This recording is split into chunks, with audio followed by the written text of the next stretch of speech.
Takže v IP sa zameriavame na vzdelávanie mladých ľudí, venujeme sa v oblasti tvorby politiky a verejnej správy a chceme vlastne motivovať mladých ľudí pre zmenu v týchto oblastiach, aby sa naučili, že veci sa dajú robiť aj inak a lepšie a zároveň im ponúkame možnosť praktických stáží. To je náš hlavný cieľ, praktické vzdelávanie a stáže, kde potom môžu vlastne tieto vedomosti zažiť v praxi a vidieť, ako tá realita vyzerá, ako sa veci menia alebo ako sa dajú meniť.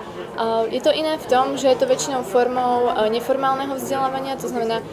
workshopy, kde robia na praktických úlohách a snažíme sa pozývať vlastne nie profesorov, ale sú to lektori z praxe, to znamená ľudia z inštitúcií alebo z firiem, ktoré vlastne priamo majú styk s verejnou správou, so štátnymi inštitúciami, prípadne s tvorbou politiky, s legislatívnym procesom.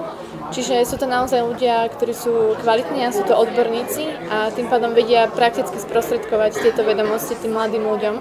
A zároveň je to vlastne komunita ľudí, je to uzavreté, čiže sa tam budujú aj rôzne vzťahy, je to príležitosť pre tých ľudí získať nové kontakty. Takže inkubátor nám pomáha veľmi v tom pochopiť tú biznis stránku nášho projektu, že teda jednak sa orientovať na tých ľudí ako na zákazníkov. Pomáha nám to celkom aj z toho marketingového hľadiska, ako nastaviť tú komunikáciu na tých našich potenciálnych zákazníkov, ako to na nich správne komunikovať, aby sme naozaj tým ľuďom dokázali povedať, že robíme dobrú a zaujímavú vec. A jednak aj tie kontakty, ktoré tu človek získa, aj tá skupina ľudí, ktorá sme sa tu stretli, získame vlastne aj v tých diskusiách a v tých prácach v skupinkách také zaujímavé nápady, aj keď sa možno práve bavíme o inom projekte, ale niekedy to človeku môže byť prospešné pozerať sa na to z takej inej perspektívy. A hlavne naozaj je to také prepojenie na prax.